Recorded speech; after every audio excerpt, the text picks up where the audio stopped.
Puji Tuhan, biarlah kiranya hari ini kita kembali membaca dan merenungkan firman Tuhan dari Galatia pasal yang pertama. Dari Paulus, seorang rasul, bukan karena manusia, juga bukan oleh karena manusia, melainkan oleh Yesus Kristus dan Allah Bapa yang telah membangkitkan Dia dari antara orang mati, dan dari semua saudara yang ada bersama-sama dengan aku, kepada jemaat-jemaat di Galatia, kasih karunia menyertai kamu dan damai sejahtera dari Allah Bapa kita dan dari Tuhan Yesus Kristus, yang telah menyerahkan dirinya karena dosa-dosa kita untuk melepaskan kita dari dunia jahat yang sekarang ini, menurut kehendak Allah dan Bapa kita. Baginya lah kemuliaan selama-lamanya. Amin. Aku heran bahwa aku begitu lekas berbalik daripada Dia, yang oleh kasih karunia Kristus telah memanggil kamu dan mengikuti satu Injil lain, yang sebenarnya bukan Injil. Hanya ada orang yang mengacaukan kamu dan yang bermaksud untuk memutarbalikkan Injil Kristus. Tetapi sekalipun kami atau seorang malaikat dari surga yang memberitakan kepada kamu suatu Injil yang berbeda dengan Injil yang telah kami beritakan kepadamu, terkutuklah dia. Seperti yang telah kami katakan dahulu, sekarang kukatakan sekali lagi, jikalau ada orang yang memberitakan kepadamu suatu Injil yang berbeda dengan apa yang telah kamu terima, terkutuklah dia. Jadi bagaimana sekarang? Adakah kucari kesukaan manusia atau kesukaan Allah? Adakah kucoba berkenan kepada manusia? Sekiranya aku masih mau mencoba berkenan kepada manusia, maka aku bukanlah hamba Kristus. Sebab aku menegaskan kepadamu, saudara-saudaraku, bahwa Injil yang kuberitakan itu bukanlah Injil manusia, karena aku bukan menerimanya dari manusia dan bukan manusia yang mengajarkan kepadaku, tetapi aku menerimanya oleh pernyataan Kristus. Sebab kamu telah mendengar tentang hidupku dahulu dalam agama Yahudi. Tanpa batas aku menganiaya jemaat Allah dan berusaha membinasakannya. Dan di dalam agama Yahudi aku jauh lebih maju dari banyak teman yang sebaya dengan aku di antara bangsaku, sebagai orang yang sangat rajin memelihara adat istiadat nenek moyangku.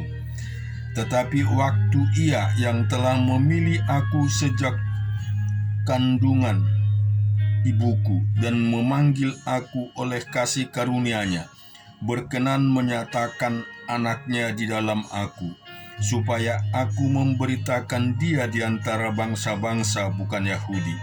Maka sesaat pun aku tidak meminta pertimbangan kepada manusia. Juga aku tidak pergi ke Yerusalem mendapatkan mereka yang telah menjadi rasul sebelum aku, tetapi aku berangkat ke tanah Arab, dan dari situ kembali lagi ke Damsyik. Lalu 3 tahun kemudian aku pergi ke Yerusalem untuk mengunjungi Kepas, dan aku menumpang 15 hari di rumahnya. Tetapi aku tidak melihat seorang pun dari rasul-rasul yang lain, kecuali Yakobus saudara Tuhan Yesus. Di hadapan Allah kutegaskan apa yang kutuliskan kepadamu ini benar, aku tidak berdusta. Kemudian aku pergi ke daerah-daerah Syria dan Kilikia, tetapi rupaku tetap tidak dikenal oleh jemaat-jemaat Kristus di Yudea. Mereka hanya mendengar bahwa Ia yang dahulu menganiaya mereka, sekarang memberitakan iman yang pernah hendak dibinasakannya, dan mereka memuliakan Allah karena aku. Dan juga kita baca di Yehezkiel pasal yang ke-12 Lalu datanglah firman Tuhan kepadaku, "Hai anak manusia, engkau tinggal di tengah-tengah kaum pemberontak, yang mempunyai mata untuk melihat, tetapi tidak melihat, dan mempunyai telinga untuk mendengar, tetapi tidak mendengar, sebab mereka adalah kaum pemberontak. Maka engkau, anak manusia, sediakanlah bagimu barang-barang seorang buangan, dan berjalanlah seperti seorang buangan pada siang hari di hadapan mata mereka. Pergilah dari tempatmu sekarang ke tempat yang lain seperti seorang buangan di hadapan mata mereka.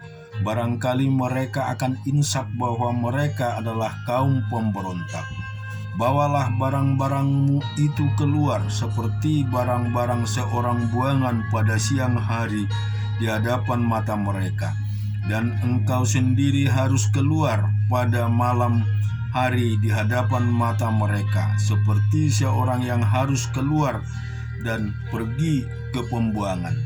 Di hadapan mata mereka, perbuatlah sebuah lubang di tembok dan keluarlah dari situ. Di hadapan mata mereka, taruhlah barang-barangmu ke atas bahumu, dan bawalah itu keluar pada malam gelap. Engkau harus menutupi mukamu sehingga engkau tidak melihat tanah, sebab aku membuat engkau menjadi lambang bagi kaum Israel. Lalu kulakukan seperti diperintahkan kepadaku. Aku membawa pada siang hari barang-barang seperti barang-barang seorang buangan, dan pada malam hari aku membuat dengan tanganku sebuah lubang di tembok. Pada malam gelap aku keluar, dan di hadapan mata mereka aku menaruh barang-barangku di atas bahuku. Pada hari keesoknya datanglah firman Tuhan kepadaku, "Hai anak manusia, bukankah ditanya oleh kaum Israel, kaum pemberontak itu kepadamu, apakah yang kau lakukan ini? Katakanlah kepada mereka, beginilah firman Tuhan Allah. Ucapan ilahi itu mengenai raja di Yerusalem dan seluruh kaum Israel yang tinggal di sana. Katakanlah, aku menjadi lambang bagimu, seperti yang kulakukan ini begitulah akan berlaku kepada mereka. Sebagai orang buangan mereka akan pergi ke pembuangan, dan raja yang di tengah-tengah mereka akan menaruh barang-barangnya ke atas bahunya pada malam gelap, dan akan pergi keluar. Orang akan membuat sebuah lubang di tembok supaya ada baginya jalan keluar. Ia akan menutupi mukanya supaya ia tidak akan melihat tanah itu. Aku akan memasang jaringku untuk menangkap dia, dan di dalam perangkapku dia akan terjebak, dan aku akan membawa dia ke Babel, tanah orang Kasdim. Tetapi tanah itu sendiri tidak akan dilihatnya.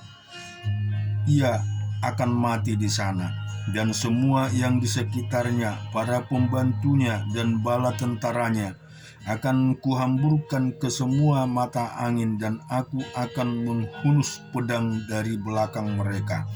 Maka mereka akan mengetahui bahwa akulah Tuhan apabila aku menyerahkan mereka di antara bangsa-bangsa dan menghamburkan mereka ke semua negeri. Tetapi aku akan meninggalkan sedikit dari mereka yang luput dari pedang, dari kelaparan dan dari sampar, supaya mereka menceritakan segala perbuatan-perbuatan mereka yang keji di antara bangsa-bangsa, di mana mereka datang, dan mereka akan mengetahui bahwa akulah Tuhan. Lalu datanglah firman Tuhan kepadaku, "Hai anak manusia, makanlah makananmu dengan gemetar, dan minumlah air dengan menggigil dan dengan hati yang cemas, dan katakanlah kepada penduduk negeri ini, beginilah firman Tuhan Allah tentang penduduk Yerusalem yang di tanah Israel.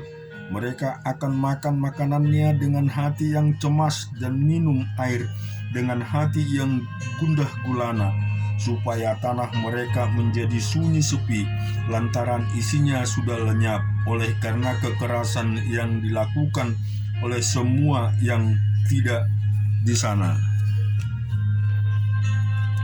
Kota-kota yang masih dialami orang akan menjadi reruntuhan, dan tanah itu akan menjadi sunyi sepi, dan kamu akan mengetahui bahwa Akulah Tuhan. Lalu datanglah firman Tuhan kepadaku. Hai anak manusia, sindiran apakah itu yang hidup di antara kamu di tanah Israel, yang berbunyi sudah lama berselang, tetapi satu penglihatan pun tak terjadi? Oleh karena itu katakanlah kepada mereka, beginilah firman Tuhan Allah, Aku akan menghentikan sindiran ini, dan orang tidak akan mengucapkannya lagi di tanah Israel. Sebaliknya katakanlah kepada mereka, waktunya sudah dekat, dan tidak tiap penglihatan akan jadi, sebab tidak akan ada lagi penglihatan yang menipu ataupun tenungan yang menyesatkan di tengah-tengah kaum Israel. Sebab Aku Tuhan akan berfirman, dan apa yang kupirmankan akan terjadi, dan firman itu tidak akan ditunda-tunda lagi.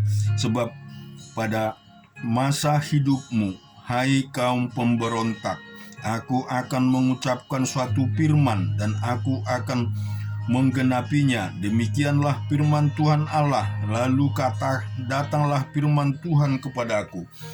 Hai anak manusia, lihatlah kaum Israel berkata, penglihatan yang dilihatnya itu, harinya masih jauh, nubuatan yang diucapkan waktunya masih lama. Oleh karena itu katakanlah kepada mereka, beginilah firman Tuhan Allah, tidak satu pun dari firman-Ku akan ditunda-tunda. Apa yang kupirmankan akan terjadi. Demikianlah firman Tuhan Allah. Kita juga membaca firman Tuhan di dalam Ratapan pasal yang kedua. Betapa Tuhan selubungi putra Sion dengan awan dan murkanya, keagungan Israel dilemparkannya dari langit ke bumi. Tak diingatnya akan tumpuan kakinya, tak kala ia murka, tetapi belas kasihan Tuhan memusnahkan segala ladang Yakub.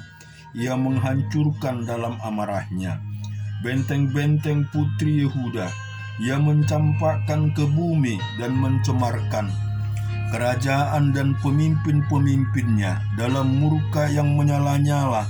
Ia mematahkan segala tanduk Israel, menarik kembali tangan kanannya pada waktu si seteru mendekat, pembakar Yakub laksana api yang menyala-nyala, yang menjilat ke sekelilingnya. Ia membidikkan panahnya seperti seorang seteru dengan mengacungkan tangan kanannya seperti seorang lawan, membunuh segala yang menyenangkan mata dalam kemah putri Sion, memuntahkan geramnya seperti api. Tuhan menjadi seperti seorang seteru.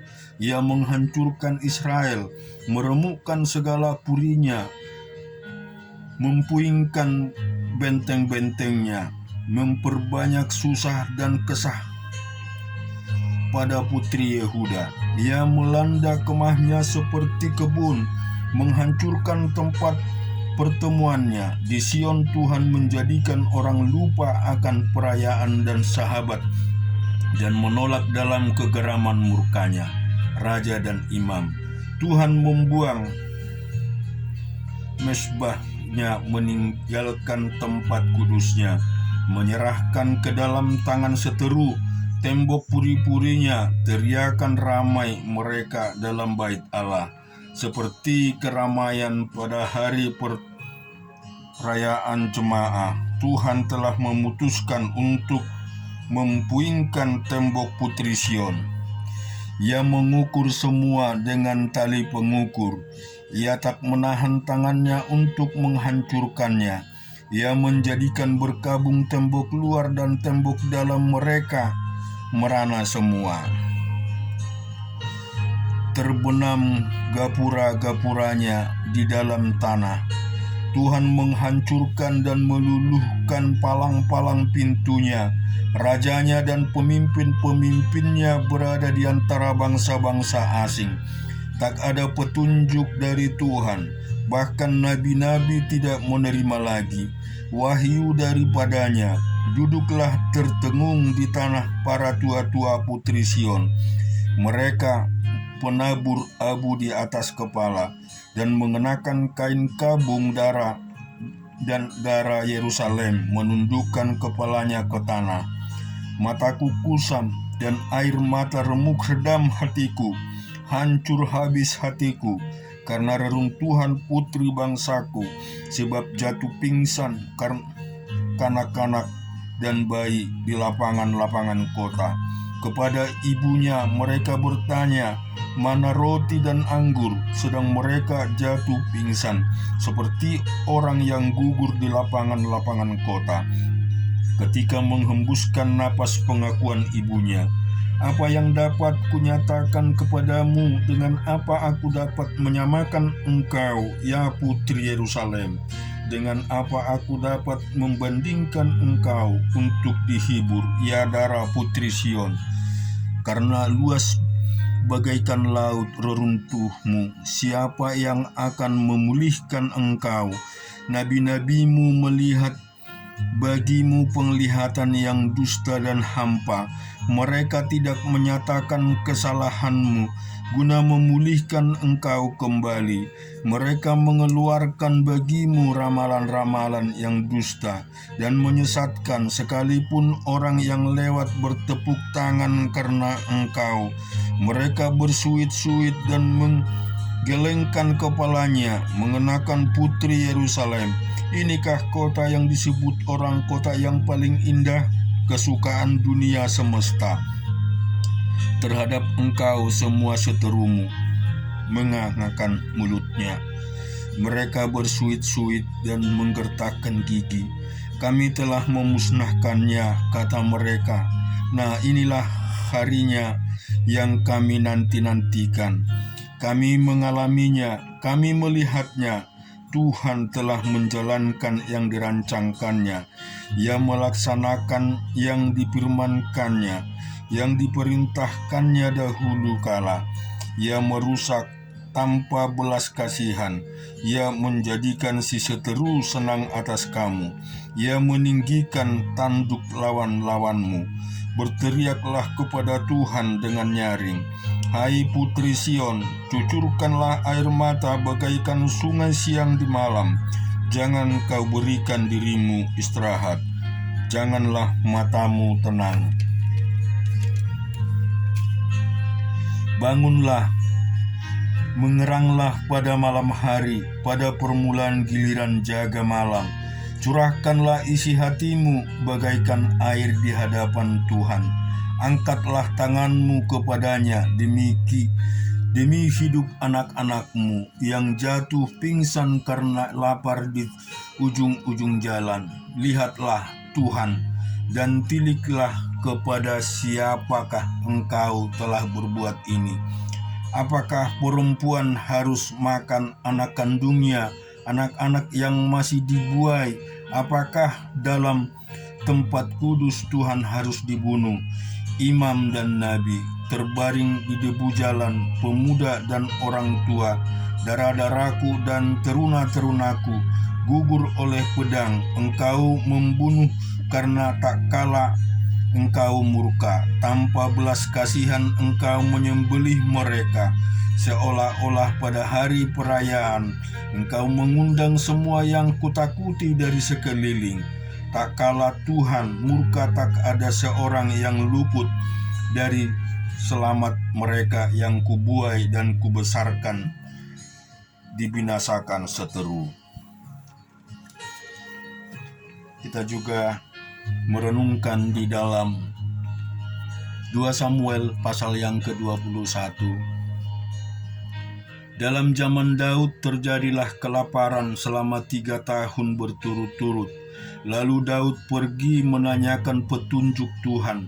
Berfirmanlah Tuhan pada Saul dan keluarganya melekat hutang darah, karena ia telah membunuh orang-orang Gibeon. Lalu raja memanggil orang-orang Gibeon dan berkata kepada mereka, orang-orang Gibeon itu tidak termasuk orang Israel, tetapi termasuk sisa-sisa orang Amori. Dan walaupun orang Israel telah bersumpah kepada mereka, Saul berikhtiar membasmi mereka dalam kegiatannya untuk kepentingan orang Israel dan Yehuda. Daud berkata kepada orang Gibeon itu, apakah yang dapat kau perbuat bagimu, dan dengan apakah dapat kau adakan penebusan supaya kamu memberkati milik pusaka Tuhan? Lalu berkatalah orang-orang Gibeon itu kepadanya, bukanlah perkara emas dan perak urusan kami dengan Saul serta keluarganya, juga bukanlah urusan kami untuk membunuh seseorang di antara orang Israel.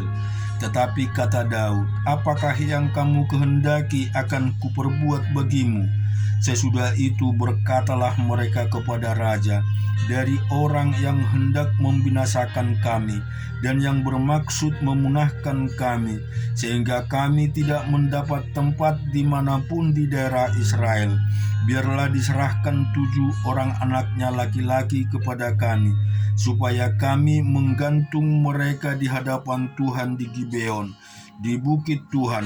Lalu berkatalah raja, aku akan menyerahkan mereka. Tetapi raja merasa sayang kepada Mephiboset bin Yonatan bin Saul, karena sumpah demi Tuhan ada di antara mereka, di antara Daud dan Yonatan bin Saul. Lalu raja mengambil kedua anak laki-laki Rispa binti Aya yang dilahirkan bagi Saul, yakni Amori dan Mephiboset, dan kelima anak laki-laki Merab binti Saul yang dilahirkan bagi Adriel bin Barzilai orang Mehola itu. Kemudian diserahkannya mereka ke dalam tangan orang-orang Gibeon itu. Orang-orang ini menggantung mereka di atas bukit di hadapan Tuhan. Ketujuh orang itu tewas bersama-sama. Mereka telah dihukum mati pada awal musim menuai, pada permulaan musim menuai jelai.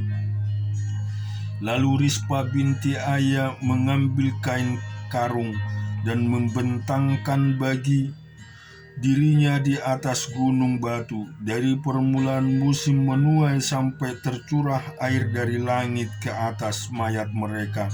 Ia tidak membiarkan burung-burung di udara mendatangi mayat mereka pada siang hari, ataupun binatang-binatang di hutan pada malam hari. Ketika diberitahukan kepada Daud apa yang diperbuat Rispa binti Aya gundik Saul itu, maka pergilah Daud mengambil tulang-tulang Saul dan tulang-tulang Yonatan anaknya dari warga-warga kota Yabes Gilead yang telah mencuri tulang-tulang itu dari tanah lapang di Betsan, tempat orang Filistin yang menggantung mereka ketika orang Filistin memukul Saul kalah di Gibeah. Ia membawa dari sana tulang-tulang Saul dan tulang-tulang Yonatan anaknya. Dikumpulkanlah juga tulang-tulang orang-orang yang digantung tadi. Lalu dikuburkan bersama-sama tulang-tulang Saul dan Yonatan anaknya di tanah Benyamin, di Jela, di dalam kubur Kis ayahnya. Orang melakukan segala sesuatu yang diperintahkan raja. Maka sesudah itu Allah mengabulkan doa untuk negeri itu. Ketika terjadi lagi peperangan antara orang Filistin dan orang Israel, maka berangkatlah Daud bersama-sama dengan orang-orangnya, lalu berperang melawan orang Filistin sampai Daud menjadi letih lesu. Yisbi Benob yang termasuk keturunan raksasa, berat tombaknya 300 siskal tembaga, dan ia menyandang pedang yang baru, menyandang dapat menewaskan Daud. Tetapi Abisai anak Jeruya datang menolong Daud. lalu merobohkan dan membunuh orang Filistin itu. Pada waktu itu orang-orang Daud memohon dengan sangat kepadanya. Kata mereka, "Janganlah lagi engkau maju berperang bersama-sama dengan kami, supaya keturunan Israel jangan punah bersama-sama engkau." Sesudah itu terjadi lagi pertempuran melawan orang Filistin di Gob. Pada waktu itu Sikai orang Husa memukul kalah Sab yang telah masuk keturunan raksasa, dan terjadi lagi pertempuran melawan orang Filistin di Gob. Elhanan bin Yaera Oregim orang Betlehem itu menewaskan Goliat orang Gad itu, yang gagang tombaknya seperti pesa tukang tenun. Lalu terjadi lagi pertempuran di Gad, dan di sana ada seorang yang tinggi perawakannya, yang tangannya dan kakinya masing-masing berjari 6, 24 seluruhnya. Juga orang itu termasuk keturunan raksasa. Ia mengolok-olok orang Israel, maka Yonatan anak Simea kakak Daud menewaskannya. Keempat orang ini termasuk keturunan raksasa di Gad. Mereka tewas oleh tangan Daud dan oleh tangan orang-orangnya. Amin. Tuhan kiranya memberkati kita. Biarlah dengan firman ini kita semakin diteguhkan dan kita mampu untuk selalu bersuka cita melewati hari-hari kita. Amin.